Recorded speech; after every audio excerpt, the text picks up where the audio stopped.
Baik, selamat pagi jemaat yang saya kasihi.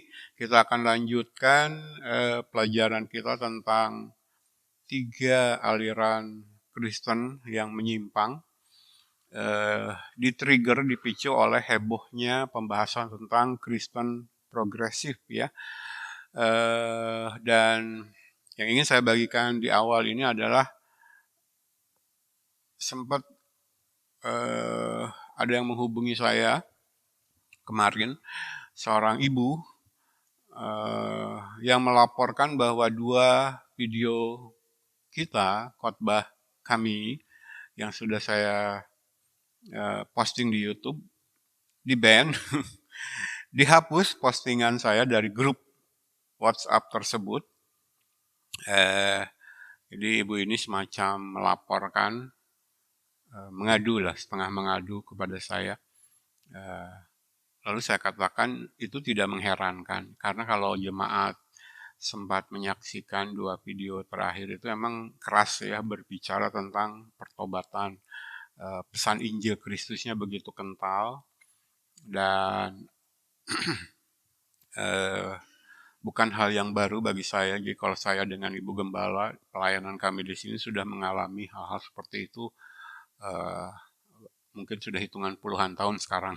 Jadi kita tidak heran, dan saya katakan kepada ibu yang memberitahu kepada saya ini, apa yang ibu dapat dari peristiwa ini, bahwa postingan saya di grup WhatsApp ini dihapus terkait 2 video terakhir ini, yang isinya jelas pesan pertobatannya, Injil Kristus.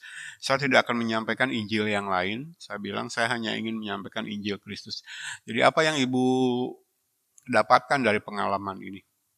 Dan jawaban ibu ini yang membuat kita bersuka cita, bahwa satu hal saja yang didapatkan ibu ini dari kenyataan bahwa postingan tentang video terakhir ini dihapus ya dari WhatsApp grup ini, yaitu bahwa apa yang Bapak Pendeta jelaskan di video ini justru terbukti dengan tindakan itu. Dalam video ini kan kita sedang membahas tentang Kristen budaya, Kristen tradisi ya, culture Christianity yang sebenarnya sama menyimpangnya dengan progressive Christianity yang heboh kemarin dibahas. Dan saya sudah tekankan di bahasan awal bahwa yang menyatakan bahwa progressive Christianity ini salah, sesat, menyimpang, justru dari kalangan cultural Christianity, ya, Kristen budaya, mayoritas Pantekosta karismatik. Nah, ungkapan-ungkapan seperti ini tidak ayal membuat kalangan Kristen budaya ini tersinggung, marah. Jadi ini pengalaman yang biasa bagi kami. Saya bilang kalau saya sih sudah menerima, mendapatkan label sebagai pengkhotbah yang kerjaannya bikin marah orang. Nah, saya katakan kepada ibu ini, uji saja. Saya selalu mengundang siapapun yang mendengar khotbah saya untuk menguji apa yang saya sampaikan, saya bilang. Jadi Alkitab yang kita pegang ini satu-satunya alat uji yang sah. Orang boleh mengatakan khotbah yang saya sampaikan sebagai sesat, seperti kami katakan tadi. Ini bukan pengalaman baru. Di Cilengsi saja kita sudah dibilang sebagai sesat ya. Dan itu tidak mengecilkan hati kami, tidak masalah ya bagi saya. Bagi kami tidak masalah. Justru tindakan-tindakan seperti itu yang ditujukan kepada kami semakin meneguhkan bahwa memang sebagaimana firman Tuhan tuliskan, bahwa di akhir zaman ini kita akan mendapati orang-orang Kristen yang pilih-pilih terhadap kebenaran firman. Nah, menanggapi ibu ini, saya kembali akan ajak jemaat buka satu ayat sebagai respon kita terhadap laporan ibu ini, bahwa postingan saya tentang 2 video terakhir di-ban oleh WhatsApp grup ini. Ada beberapa teks Alkitab yang saya sampaikan bahwa menjelang kedatangan Tuhan, eskalasi kedurhakaan, di mana Allah seolah-olah lepas tangan, tidak memberikan peringatan-peringatan lagi, membiarkan manusia mengikuti keinginan hatinya, akan kecemaran yang ujung-ujungnya surat Yakobus katakan setelah dibuahi, keinginan ini akan melahirkan dosa. Setelah matang, dosa menjadi maut. Jadi seolah-olah Allah memang menggiring orang-orang yang mengeraskan hati ke sana. Nah, coba buka 2 Timotius 4. Kita akan baca ayat 1 sampai 5 sebagai respon kita terhadap laporan ibu ini. Baik, sudah didapat ya 2 Timotius 4. Saya akan bacakan 5 ayat pertama. Demikian firman Tuhan. Di hadapan Allah dan Kristus Yesus yang akan menghakimi orang yang hidup dan yang mati, aku berpesan dengan sungguh-sungguh kepadamu demi penyataannya dan demi kerajaannya. Beritakanlah firman, siap sedialah baik atau tidak baik waktunya, nyatakanlah apa yang salah, tegurlah dan nasihatilah dengan segala kesabaran dan pengajaran. Karena akan datang waktunya orang tidak dapat lagi menerima ajaran sehat, tetapi mereka mengumpulkan guru-guru menurut kehendaknya untuk memuaskan keinginan telinganya. Mereka akan memalingkan telinganya dari kebenaran dan membukanya bagi dongeng. Tetapi kuasailah dirimu dalam segala hal, sabarlah menderita, lakukanlah pekerjaan pemberita Injil dan tunaikanlah tugas pelayananmu.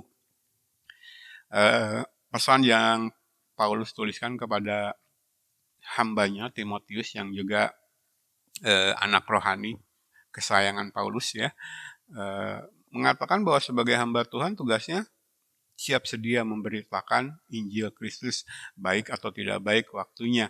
Nyatakan apa yang salah, tegurlah dan nasihatilah dengan segala kesabaran dan pengajaran. Itu yang akan terus kami lakukan. Saya bilang, saya sudah keluar dari beberapa WhatsApp group karena saya mendapati setelah digumulkan dengan berdoa dan mencermati bahwa tidak ada lagi anggota grup itu yang merespon kebenaran yang coba kami sampaikan. Ya untuk apa ada dalam grup itu kalau komunitas dalam grup itu memang berkumpul mencari firman sebagaimana yang firman ini katakan. Cuma mencari pengkhotbah-pengkhotbah, mencari materi-materi firman yang sesuai dengan keinginan telinga mereka. Picky gitu kan. Kita sudah bahas minggu lalu bahwa salah satu ciri dari cultural Christianity atau Kristen budaya ini adalah pilih-pilih. Jadi mereka terhadap firman seperti buka buku menu di kafetaria gitu. Mana yang mereka suka itu yang mereka pilih. Dan ketika saya mendapati grup WhatsApp yang saya ada di dalamnya tidak ada lagi yang merespon kebenaran firman, maka saya keluar dari grup itu ya. Ada waktunya saya mencoba menegur, menyatakan apa yang salah, tapi ada waktunya kalau tidak ada lagi yang menerima itu saya keluar. Istri saya, Ibu Gembala, saksi bahwa ada beberapa grup WhatsApp yang saya sudah tidak terlibat lagi di sana, walaupun yang mengelolanya, adminnya menghubungi saya, mengatakan ayo masuk lagi grup WhatsApp. Saya bilang enggak. Kalaupun dimasukkan saya akan keluar lagi. Jadi ada waktunya kita bertindak seperti itu. Tentu saja dalam kesedihan hati gitu ya. Tapi realitasnya kalau di grup itu tidak ada lagi yang dalam tanda kutip suka akan kebenaran firman apa adanya, lalu buat apa kita bergabung di sana? Nah, kita sendiri membutuhkan satu komunitas yang dimana kita dibangun gitu. Jadi jangan sangka sebagai hamba Tuhan, pendeta, saya tidak perlu orang Kristen lagi yang kritis mau menguji kebenaran dan di situ mendapatkan input ya, feedback, respon yang baik, lalu kita bersama-sama bertumbuh dalam penggalian firman. Saya kira yang kami harapkan yang seperti itu. Jadi kalau dalam satu WhatsApp kerjanya cuma menggosip dan kebenaran yang coba kami sampaikan tidak ada yang merespon lagi, saya bilang saya dengan sedih bercampur senang akan mengundurkan diri keluar dari grup itu. Nah, grup yang ibu ini laporkan bahwa postingan saya tentang 2 video terakhir dihapus, saya belum memutuskan untuk keluar dari grup ini karena saya bilang ke ibu ini, ya masih ada orang-orang seperti ibu. Dan saya yakin dari interaksi yang masuk kepada saya disampaikan bahwa ada beberapa orang yang menonton video kami di YouTube berasal dari grup ini. Jadi selama masih ada feedback, ada orang-orang yang mau merespon kebenaran firman yang kami sampaikan, berita Injil Kristus yang kami sampaikan, saya bilang, saya akan stay di grup ini. Saya akan terus posting walaupun terus dihapus postingan saya bilang saya terus akan posting sampai benar-benar tidak ada lagi yang meresponnya. Jadi teks ini berkata mereka akan memalingkan telinga dari kebenaran dan membukanya bagi dongeng. Gereja-gereja yang ada sekarang yang mengaku mereka sebagai gereja yang berkumpul di sana adalah orang-orang seperti ini ya. Gembala-gembala yang naik mimbar itu nggak memiliki otoritas sebagai pemimpin rohani. Saya bilang satu-satunya otoritas Allah dalam diri seorang hamba Tuhan adalah kebenaran firman. Sementara jemaat yang berkumpul ini ya, orang yang tidak dapat lagi menerima ajaran sehat tetapi akan mengumpulkan guru-guru, pengkhotbah-pengkhotbah, ikut gereja-gereja yang gembalanya berkhotbah menurut kehendak mereka untuk memuaskan keinginan telinganya. Mereka adalah orang-orang yang memalingkan telinga dari kebenaran dan membukanya bagi dongeng. Makanya saya sering cerita kepada ibu gembala, di satu grup WhatsApp itu berbagai khotbah bisa masuk dengan bebas. Bahkan hamba Tuhan yang sudah menyatakan bahwa Yesus bukan juru selamat pun khotbah-khotbahnya masih diposting di situ ya, diterima dengan pintu terbuka. Lalu kebanyakan postingan yang ada bersifat motivasional ya. Nanti kita lihat masuk ke dalam kekristenan seperti apa orang-orang seperti itu ya. Jadi ini ingin saya sampaikan saja ayat ini sebagai pengingat bahwa apa yang terjadi itu menggenapkan apa yang dituliskan dalam firman ya. Kemarin kita sudah selesai membahas tentang cultural Christianity agak panjang lebar karena dua kekristenan lain yaitu liberal dan progresif berkembang, muncul dan berkembang dalam tradisi yang sama, yaitu mencoba mengkompromikan firman dalam Alkitab, hukum-hukum Allah supaya tetap bisa dibilang Kristen, tetapi meredefine, jadi mendefinisikan ulang, menafsirkan ajaran Kristen Ortodoks yang merupakan warisan dari gereja mula-mula zaman Kristus, supaya mengkompromikan keinginan manusia ya.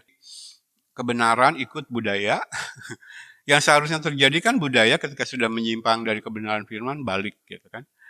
Tapi mereka justru mencoba membuat kebenaran firman Allah relevan dengan keinginan manusia yang berkembang menurut budaya gitu ya. Jadi ini kesimpulannya yang sudah kita ambil tentang cultural Christianity ya. Apa yang saya rasakan itulah Allah. Jadi kalau berita Injil yang benar mereka rasakan menyerang, menghina, membuat marah, membuat tersinggung, maka mereka hapuslah postingan saya di grup itu yang linknya kepada khotbah yang justru mempromosikan atau mengabarkan Injil Kristus, Injil yang benar apa adanya. Padahal tindakan menguji yang benar adalah buka saja Alkitab. Buka saja Alkitab, lalu apakah yang disampaikan di khotbah itu Injil yang benar, Injil Kristus, kebenaran firman apa adanya. Semua orang punya buku ini, tapi tidak semua orang Tuhan tetapkan untuk bisa menerima kebenaran di dalamnya ya. Predestinasi. Ada orang-orang yang dipilih Tuhan,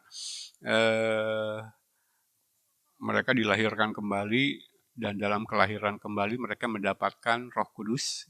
Tuhan berikan Roh Kudus tinggal di dalam kehidupan mereka. Itulah urapan yang membuat manusia bisa mengerti dan menerima kebenaran dalam Alkitab. Saya mau katakan lagi, ini bukan untuk sembarang orang Kristen. Ya, buku tebal yang semua orang Kristen punya, bawa-bawa setiap ke gereja. Alkitab sendiri menyatakan bahwa ini bukan untuk semua orang. Hanya orang-orang pilihan yang Tuhan sudah ubahkan dari manusia duniawi menjadi manusia rohani yang bisa menerima ini. Nah, bagi orang duniawi 1 Korintus pasal 2 katakan hikmat Allah ini adalah satu kebodohan. Ya. Itu ukuran mereka apa yang saya rasakan. Kebenaran itu patokannya rasa-rasa gitu. Ini menurut perasaan saya nggak enak di telinga, nggak enak di hati gitu. Saya nggak sejahtera, pakai perasaan saya. Nah, kebenaran itu realitas, saya sering tekankan dan itu Allah tidak peduli gitu. Mau perasaan kamu terhadap realitas membenci, menolak, Allah tidak bisa berkata lain selain kebenaran. Kebenaran akan dinyatakan. Tapi justru orang-orang yang mau menerima kebenaran dengan segala kerendahan hati, itulah yang akan kemudian merasakan sukacita sejati yang dari Allah. Ya. Tetapi orang yang menolak kebenaran berdasarkan perasaan manusia berdosa mereka, inilah orang-orang yang dikelompokkan sebagai orang yang akan berhadapan dengan Tuhan sendiri, firman itu sendiri di hari Tuhan, congkak, sombong, tinggi hati. Itulah yang tidak mau merendahkan diri di hadapan Tuhan, mengatakan mereka Kristen tapi tidak menundukkan diri kepada kebenaran firman. Itu ya. Kita sudah sampai kepada kesimpulan ini terkait Kristen kultural. Nah sekarang yang liberal, coba ciri-cirinya kita mulai nomor pertama. Nalar manusia ditekankan dan dijadikan otoritas terakhir. Ini berlawanan dengan kekristenan historis ya. Saya bedakan ada yang historis, ada yang liberal. Liberal itu menolak kekristenan historis. Nah, kekristenan historis ini sering saya sampaikan padanan dari sebutan Kristen Ortodoks ya. Dia ada Kristen historis, itu padanan dari Kristen Ortodoks. Bukan aliran Ortodoks ya, ada Eastern Orthodox, aliran gereja Ortodoks Timur di daerah Eropa Timur sana. Bukan ya, Ortodoks ini maksudnya ajarannya. Yang dimaksud ajaran Ortodoks adalah ajaran yang masih murni, belum terkontaminasi penyimpangan-penyimpangan yang diwariskan oleh gereja mula-mula. Zamannya para rasul, murid-murid Kristus di abad pertama. Itu yang kita sebut sebagai Ortodoks. Jadi ini bukan menunjuk kepada aliran gereja Ortodoks. Karena kalau kita pelajari Ortodoks Timur itu sama dengan Pantekosta karismatik. Untuk memperoleh keselamatan masih perlu bantuan perbuatan baik manusia gitu. Jadi bukan sepenuhnya anugerah Allah seperti yang kita pelajari dalam kekristenan reform ya. Sola gratia ya. Kalau kita sebutkan Kristen historis ini ya, ajarannya masih murni warisan dari bapak-bapak gereja, para rasul abad pertama. Ini yang kita sebut Kristen Ortodoks. Nah, kenapa pakai kata historis? Karena kekristenan itu bukan agama dari awang-awang, bukan agama ciptaan seseorang, bukan.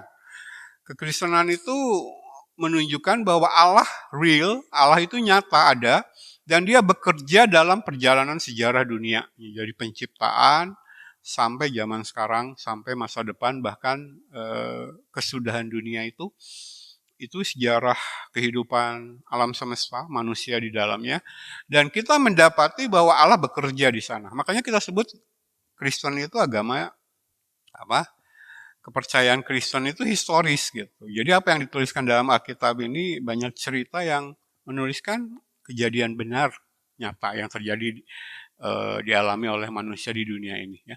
Kita melihat dari peristiwa-peristiwa itu justru Allah bekerja. Ya. Misalkan cerita tentang Raja Daud dengan bangsa Israel menghadapi musuh-musuhnya gitu kan cerita perjanjian lama. Jadi agama Kristen itu bukan agama awang-awang. Seseorang atau sekelompok orang mengarang. Jadi mereka di situ mengatakan keberadaan Tuhan, Allah, dewa-dewa gitu kan. Tetapi apakah itu ada? Pernah benar-benar terjadi dalam sejarah manusia gitu kan. Itu yang membuat tanda tanya. Nah, kekristenan itu kita sebut sebagai historis. ajaran yang kita pelajari dalam iman Kristen itu historis ya, bukan mengawang-awang. Sungguh terjadi gitu dalam kehidupan manusia. Dan kalau apa yang dituliskan dalam perjanjian lama misalkan, orang menyaksikan benar nggak pernah terjadi gitu kan. Lihat saja perkembangan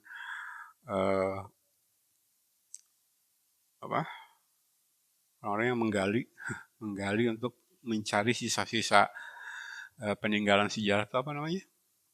Arkeologi ya. Silakan di internet, di YouTube banyak hasil-hasil penggalian yang meneguhkan bahwa apa yang ditulis dalam Alkitab Perjanjian Lama misalkan itu benar-benar terjadi, yaitu peristiwa sejarah historis. Jadi agama Kristen itu manusia mempelajari kejadian-kejadian yang terjadi benar-benar real dalam kehidupan manusia sepanjang sejarah dan melihat bahwa Allah nyata lewat karyanya. Itu ya yang disebut historis ini. Untuk membedakan, nah liberal ini menyangkal gitu. Iman Kristen yang historis ini disangkal oleh liberal. Contohnya, yang pertama ya, nalar manusia ditekankan dan dijadikan otoritas terakhir. Nah, historis berkata, Alkitab adalah firman Tuhan dan memiliki otoritas mutlak atas hidup kita. Ini yang diajarkan oleh Kristen historis, ya, Kristen Ortodoks. Sejak zaman murid-murid Yesus di abad pertama. Nah, apa kata liberal? Yang bisa diterima nalar itu kebenaran, semua harus bisa dibuktikan, gitu ya. Saya dulu sering menerangkan seperti ini ya. Kalau kita buat perbandingan antara yang kultural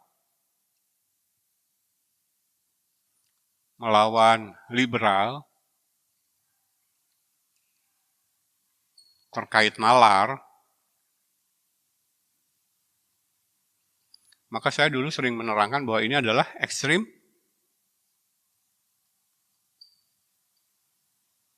kiri. Sedangkan ini ekstrim kanan. Dulu saya menerangkan begitu kan.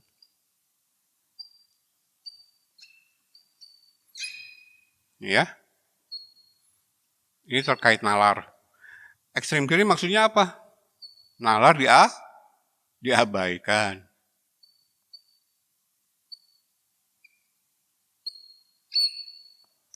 Kesaksian Ibu Gembala yang baru saya sampaikan kemarin tuh, bertemu dengan seorang gembala yang berkata, iman itu untuk apa? Iman itu tidak untuk diperdebatkan. Iman itu jangan pakai nalar gitu. Kalau Allah menciptakan manusia menurut gambar dan rupa Allah, di sana ada nalar ya, ada logika. Pikiran, perasaan, kehendak gitu kan. 3 aspek di mana manusia memiliki itu karena diciptakan menurut gambar dan rupa Allah. Allah memiliki pikiran, perasaan, kehendak. Demikianlah manusia ciptaan yang diciptakan menurut gambar dan rupa Allah. Nah, buat apa Allah menciptakan manusia ada pikirannya? Kalau kemudian iman Kristen berkata seperti gembala ini, iman itu jangan pakai nalar, jangan pakai logika, jangan pakai pikiran, tidak untuk diperdebatkan. Ya. Jadi kalau Alkitab memuat perintah untuk menguji ajarannya kan, Yesus ketika berbicara membahas tentang ajaran sesat, ajaran palsu yang disebarkan nabi-nabi palsu dalam Matius pasal 7, mengatakan bahwa kita bisa menilai seseorang itu nabi palsu atau bukan dari buahnya. Dan saya sudah terangkan bahwa buah yang dimaksud Yesus di sini adalah ajarannya. Nah, ketika kita menguji ajaran, kita memakai logika kita, nalar kita gitu, memakai pikiran kita. Tapi bagi kultural yang memakai perasaan tadi yang sudah kita bahas, enggak diabaikan. Jadi apa yang dirasakan? Berdasarkan pengalaman saya gitu kan. Apa yang saya rasakan, waduh tadi saya doa nangis-nangis lalu dia menyimpulkan dengan nangis-nangis Tuhan menjamah dia, gitu ya. Nah, kita mengatakan bahwa ibadah kita berkenan kepada Allah itu berdasarkan kebenaran firman. Apa kata firman? Ibadah yang berkenan kepada Dia. Ukurannya nggak selalu nangis-nangis gitu. Walaupun setelah kita mengerti kebenaran biasanya salah satu responnya nangis gitu.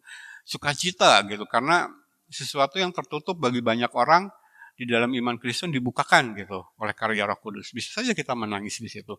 Tetapi kalau orang Pentakosta karismatik mayoritas yang ada dalam kekristenan budaya, nalar sama sekali diabaikan. Jadi nalar diabaikan, sedangkan yang liberal, yang ekstrim kanan, justru nalar dialahkan, dituhankan, dialahkan. Nalar itu menggantikan Allah. Makanya di poin pertama saya tuliskan, menurut liberal, yang bisa diterima nalar itu kebenaran.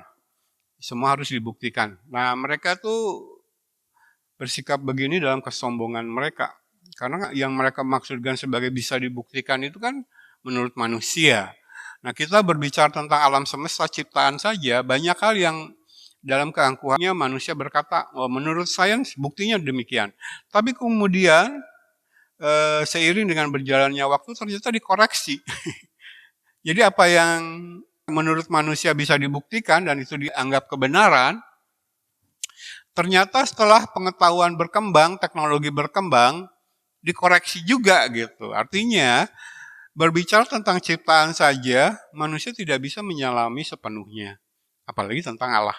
Jadi bagaimana bisa berpatokan yang bisa diterima nalar itu kebenaran. Semua harus bisa dibuktikan. Dibuktikan menurut siapa? Sains itu kan mempelajari tentang alam semesta. Nah, alam semesta yang paling tahu siapa? Allah, sang pencipta. Saya ingatkan lagi waktu zamannya COVID, bagaimana orang-orang pintar dunia, ahli-ahli medis, ilmuwan dibuat kelimbungan menghadapi satu jenis virus, corona itu ya, yang menyebabkan COVID yang merenggut jutaan nyawa di seluruh dunia. Dikasih COVID aja oleh Tuhan, bingung manusia. Lalu mereka masih menganggap apa yang bisa diterima nalar, katanya itu yang dianggap kebenaran. Nalarnya saja dalam beberapa hal mati kutu gitu kan. Bahkan salah satu vaksin yang digunakan untuk mengatasi COVID yang dibuat oleh AstraZeneca baru sekarang diributkan bahwa ternyata vaksin itu menimbulkan efek samping yang tidak kalah berbahaya, mematikan ya. Jadi itulah nalar manusia, itulah pikiran manusia. Jadi membahas tentang ciptaan saja masih tidak terjangkau. Apalagi kalau kita berbicara tentang alam semesta, ruang angkasa. Begitu Hubble itu kan teleskop yang diorbitkan keluar angkasa. Begitu Hubble diganti dengan yang lebih modern, namanya apa? Aduh, coba jemaat cari di internet. Jadi teleskop Hubble sekarang digantikan dengan yang lebih canggih, ya, diorbitkan keluar angkasa. Lalu teleskop yang lebih canggih ini berhasil memotret, mengirimkan gambar-gambar ruang angkasa yang lebih dalam, lebih jauh. Nah, ketika gambar-gambar ini diterima oleh orang-orang pintar di bumi, maka teori-teori tentang fisika, tentang astronomi itu dikoreksi, diubah. Ternyata yang selama ini kita anggap benar itu salah gitu dari gambar-gambar yang dikirim oleh teleskop satelit ini. Didapatkan bukti-bukti baru yang mementahkan, mengoreksi teori-teori lama. Atau kalau kita ingat sejarah fisika saja, Isaac Newton menetapkan satu hukum-hukum, dalil-dalil fisika, mengukur kecepatan dan sebagainya. Tapi kemudian itu terkoreksi ketika Albert Einstein mengeluarkan teori relativitas ya. Jadi bagaimana nalar manusia bisa didewakan kalau tidak bisa kita pegang? Karena berkembang terus gitu. Apa yang manusia pelajari dari alam sekitar itu baru secuil yang bisa tertangkap oleh nalar manusia. Jadi ini tidak bisa dipegang. Jadi yang ekstrim kiri dan ekstrim kanan itu sama-sama tidak valid gitu.